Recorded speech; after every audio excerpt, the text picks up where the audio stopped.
So why don't we just call the sons of God angels? Yeah, why don't we?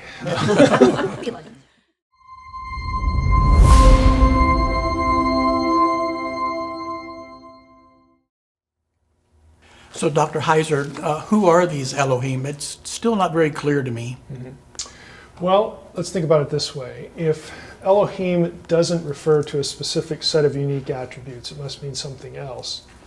And the way I would describe this is a biblical writer would use the term Elohim of some entity, something, that by nature they were disembodied and members of the spiritual world. So Elohim is really sort of akin or synonymous with another Hebrew term, rukot, spiritual beings. Okay? Any member of the spiritual world is an Elohim. Now, there are lots of different terms for the members of the spiritual world. We don't need to rabbit trail into that necessarily. There are terms of rank and hierarchy and job descriptions and all this. But fundamentally, if you're a member of the spiritual world, whether you're a supernatural being or the disembodied human dead, like in 1 Samuel 28, this is where you are now. And I use that term to label you as an inhabitant of the spiritual world. Now, in Psalm 82, there are certain members of the spiritual world, spiritual beings, Elohim, that are under judgment. God is not happy with them. If we go over to Psalm 89, again, where we have the same kind of language, we have a reference to the sons of God. This is Psalm 89, 5 through 7. Who is like you among the sons of God? Okay? And you have these different attributes thrown out, and of course the point is that nobody's like the God of Israel, the God of this assembly, and so on and so forth. But again, it's spiritual beings, and the counsel there is in the skies. It's in the spiritual world. It's in the heavens. Again, these are terms that biblical writers would use to describe where God is and where we are not. One of those is the heavens. Okay? So Elohim are just spiritual beings. Now, if we go to 1 Kings 22, this is kind of an interesting example to make this point. We have a passage that I think is sort of illustrative. This is the story of the prophet Micaiah when Ahab, the wicked king of the northern kingdom, Israel, asked Jehoshaphat, the king of the southern kingdom, to come up and plot with him to go up to remote Gilead and enter into some warfare conflict. And so Jehoshaphat goes and visits him, and Ahab rolls his prophets out, and of course they're saying, "You're great, Ahab, do whatever you want, you're awesome." And Jehoshaphat isn't satisfied. He says, isn't there a prophet of Yahweh around here somewhere that we can ask him? These are all just yes men. And Micaiah, gets pulled out of prison or wherever he was here, because Ahab just says he hates this guy because he never tells me what I want to hear. Mm-hmm.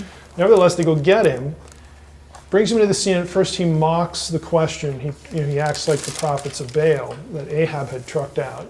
And then he gets serious. And he says, "Okay, you want to know what I see as a prophet?" Micaiah said, "Therefore, hear the word of the Lord. I saw the Lord sitting on his throne," obviously in the heavenly realms, God's abode, "all the host of heaven standing beside him on his right and on his left. The Lord said, who will entice Ahab that he may go up and fall at remote Gilead?" And one said one thing, another said another. Then a spirit came forward and stood before the Lord, saying, "I will entice him." And then, the plan unfolds. So here we have the host of heaven. They're called spirits. If we go over to, again, Psalm 89, Job 38, where we have the sons of God, again, the host of heaven, the stars of the heavens. These are supernatural beings. All of these terms sort of refer to their spiritual nature, their disembodied nature, and Elohim is just one of them. Sons of God, sons of Elohim, are Elohim because they're spiritual beings. That's really all they are. And it's just a broad reference to members of the spiritual world. So why don't we just call the sons of God angels? Yeah, why don't we?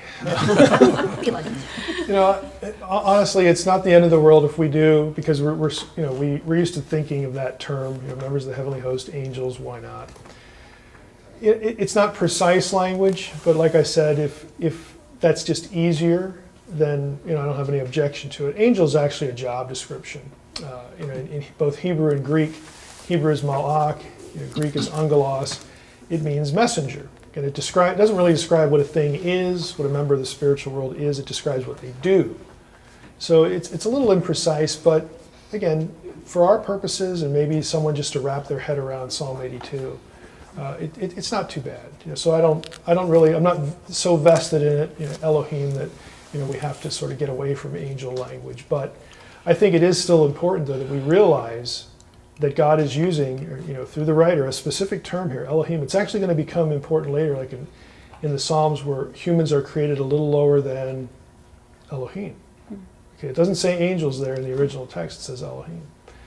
That gets filtered to us in the New Testament as angels, so it's kind of 6 to 1, half a dozen another, but it shows that this word is used for plural beings in the text. And so for that point, I think it's important, but for average discussion, yeah, sure, go ahead. If that helps, do it.